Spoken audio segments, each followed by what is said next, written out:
വ്യക്തമാക്കുന്നു. ദേശീയ ഗീതം പ്രശസ്ത ബംഗാളി കവിയായിരുന്ന ബങ്കിം ചന്ദ്ര ചാച്ചാജി ആണ് വന്ദേ മാതരം ബംഗാളി ഭാഷയിൽ ചരിച്ചു. കവയെ ശ്രുതിക്കുന്ന ഗീതമാണിത്. ആനന്ദമായ എന്ന കൃതിയിൽ ഇന്ത്യയെടുത്തു. ദേശീയ കളി ഇന്ത്യയുടെ ദേശീയ കളിയാണ് ഹോക്കി. വടിയോണ്ടുള്ള ഒരു പന്തുകളിയാണ് ഹോക്കി. ഹോക്കിയിലെ ഏറ്റവും മഹാനായ കളിക്കാരിൽ ഒരാളാണ് കണക്കാക്കുന്നത്. ആ ചരിത്രത്തിന്റെ ജന്മദിനമായ ആഗസ്റ്റ് 29 ഇന്ത്യ ദേശീയ കായിക ദിനമായി ആചരിക്കുന്നു. ദേശീയ കലണ്ടർ ഇന്ത്യയുടെ ഔദ്യോഗിക സിവിൽ കലണ്ടർ വർഷം അല്ലെങ്കിൽ ഇന്ത്യ ദേശീയ കലണ്ടർ 1957 ഭാരത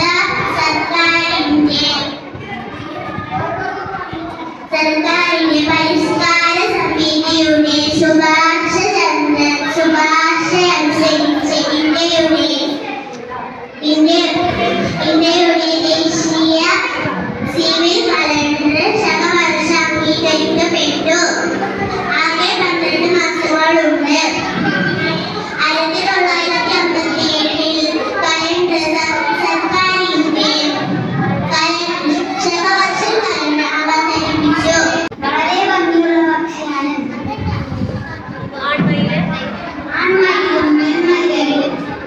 ആൺമയിലും പെൺമയിലും രൂപത്തിൽ വ്യത്യാസങ്ങളുണ്ട്.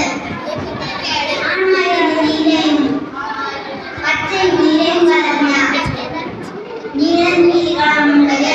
പെൺമയിലും നീലമില്ല. ആൺമയിൽ പിന്നീടെടുത്ത് ആടുന്നത് കാണാൻ നല്ല ഭംഗിയാണ്. അവരുടെ ഭക്ഷണം ചെടികൾ, ഇലയുടെ ഭാഗം, ചെറിയ പാമ്പുകൾ എന്നിവയാണ് ഭക്ഷണം.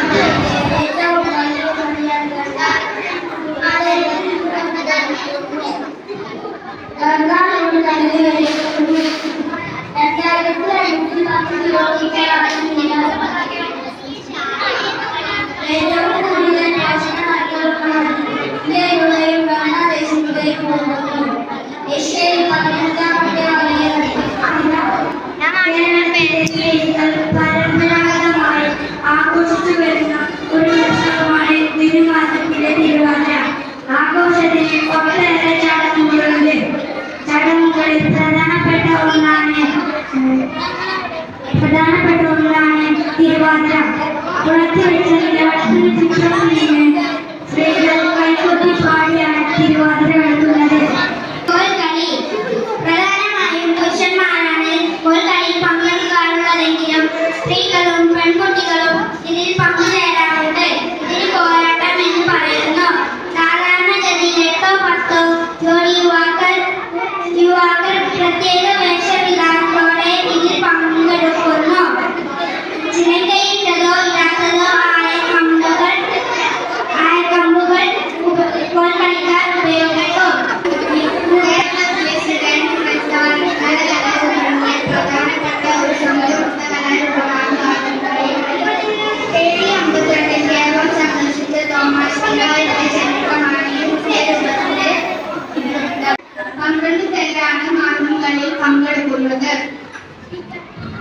കത്തിച്ചടിച്ച തിരുവിളക്കിന് ചുറ്റും കൈകൊട്ടി പാടിയാണ് ഇത് നടത്തുന്നത്.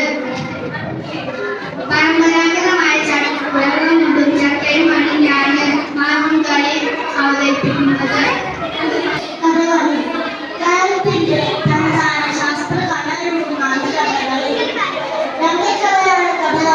പാട്ടിനും പാഠമേളങ്ങൾക്കും അനുസരിച്ച് അത് അഭിനയിച്ച് അംഗങ്ങൾക്കുണ്ടാകുന്ന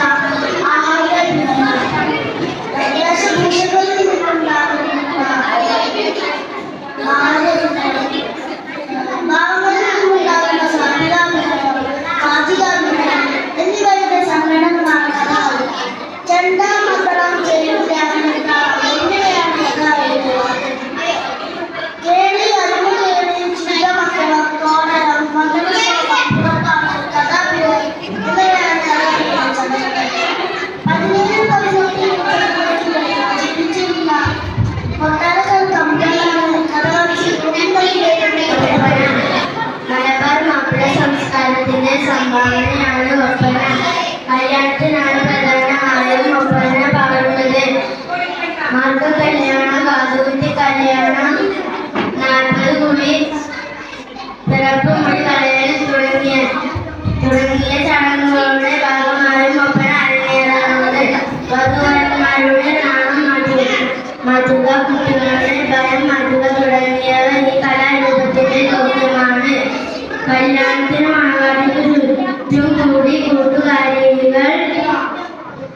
ഒപ്പന